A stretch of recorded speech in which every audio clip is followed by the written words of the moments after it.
Subscribe करें Zia TV channel को और बेल आइकन को दबा दें नई वीडियोस हर दिन हासिल करने के लिए। अस्सलामु अलैकुम वरहमतुल्लाहि वबरकातुहू।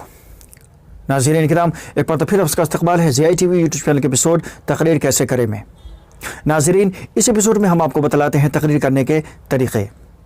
अगर आपने हमारा पिछला एपिसोड नहीं देखा है तो प्लीज़ वीडियो की डिस्क्रिप्शन में लिंक मौजूद है, वहाँ से आप देख सकते हैं।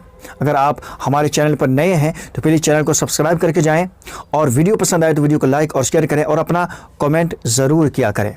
तो चलिए शुरू करते हैं आज का एपिसोड। ज़िया टीवी।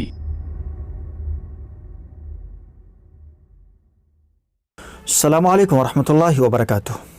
नाज़रीन, तो आज हम बात करेंगे कि तरन्नुम में तकरीर करना कैसा है। जैसे कि आप किसी भी चीज़ को गा करके, जैसे हम नात पढ़ते हैं, हम्द पढ़ते हैं, या फिर आप कुरान की तिलावत करते हैं, तो गोया उसमें एक तरह का तरन्नुम होता है, एक तरह का तर्ज होता है, एक तरह की सुर होती है, एक तरह की ताल होती है। तो इस तरह से तकरीर करना क्या ये सही है या दुरुस्त है या नहीं है। नाज़रीन देखिए, जहाँ तक इसके सही होने की बात है तो कहीं भी इसका तकरीर में इस तरह का तर्ज इस्तेमाल करने का ज़िक्र नहीं मिलता है।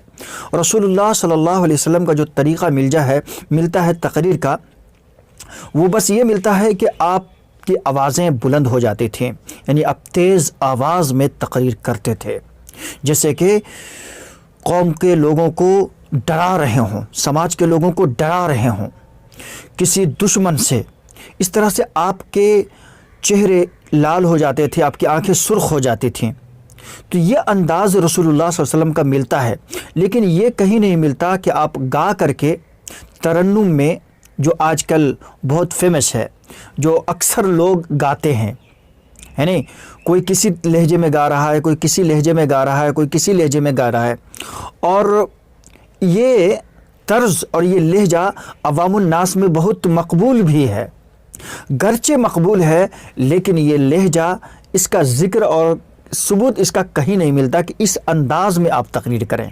हाँ, गाने की जहाँ तक बात है, तरन्नुम में कहने की बात है, तो कुरानी आयात को आप तरन्नुम में कह सकते हैं। जैसे कि हम सिरे से तकरीर कर रहे हैं और उसी में जब कुरानी आयात हम पढ़ें तो आप उसमें, एक आलिम दीन है, मैंने उनका नाम मेरे जहन में नहीं आ रहा है, कोई मोहम्मदी साहब कारी हैं, तो वो जब तकरीर करते हैं तो उनको मैंने देखा कि वो बात करते रहते हैं और जैसे ही कुरान पढ़ना अगर उन्हें होता है और बतलाना होता है तो बस एकदम से वो लय में आ जाते हैं और तरन्नुम में कुरान को पढ़ना शुरू कर। वइबादुर रहमानिल्लज़ीना यमशूना अलल अर्ज़ि हौना वइज़ा ख़ातबहुमुल जाहिलूना क़ालू सलामा।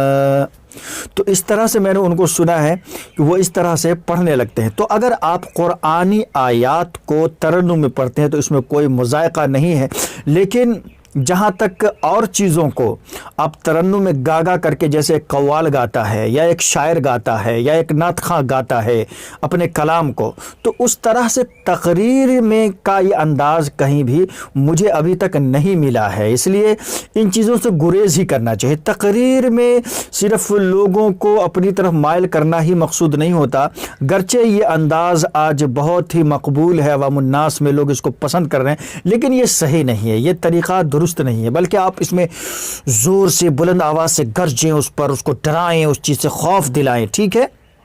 तो ये जो तरीक़ा है तरन्नुम में कहने का, ये सही नहीं है, लिहाजा इससे हमें गुरेज करना चाहिए और वो तरीक़े को, जो मुस्बत तरीक़ा है तकरीर करने का, जो अंदाज़ है रसूलुल्लाह सल्लल्लाहु अलैहि वसल्लम का, उसको आप अपनाएं और उसको उस तरीक़े से अपनी तकरीर करें।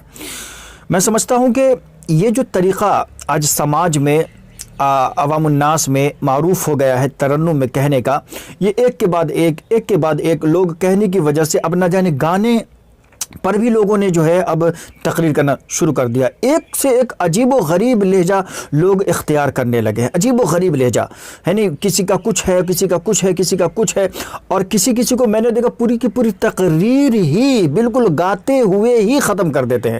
شروع کیا انہوں نے اور شروع کرنے کے بعد بس گاتے ہی رہیں گے. جیسے ایک قوال اپنے لے میں, تال میں, سر میں گانا شروع کرتا ہے اور وہ پوری قوالی جو ہے اسی طرح سے گاتا ہوا ہی چلا جاتا ہے. ایسے ہی میں نے دیکھا بعض مقرر بھی, بعض خطیب بھی ایسے ہی لہجے میں وہ اپنی تقریر کو گاگا کر کے, تو ایسے لوگوں کو بعض لوگ نام دیتے ہیں گویہ مقرر.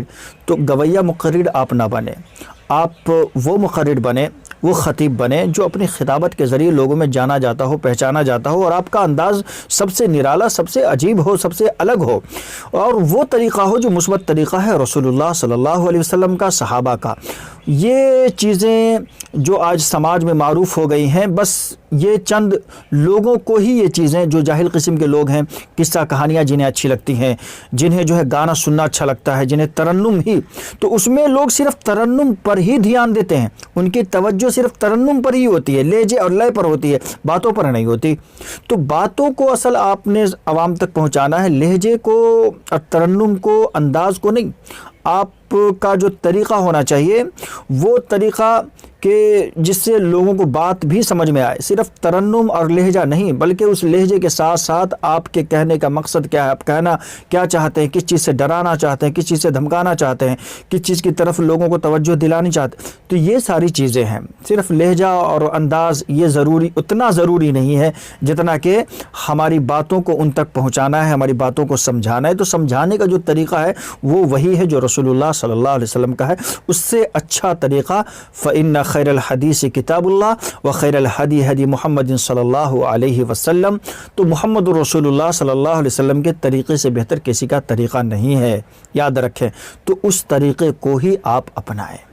ملتے ہیں انشاءاللہ ایک نئی ویڈیو کے ساتھ.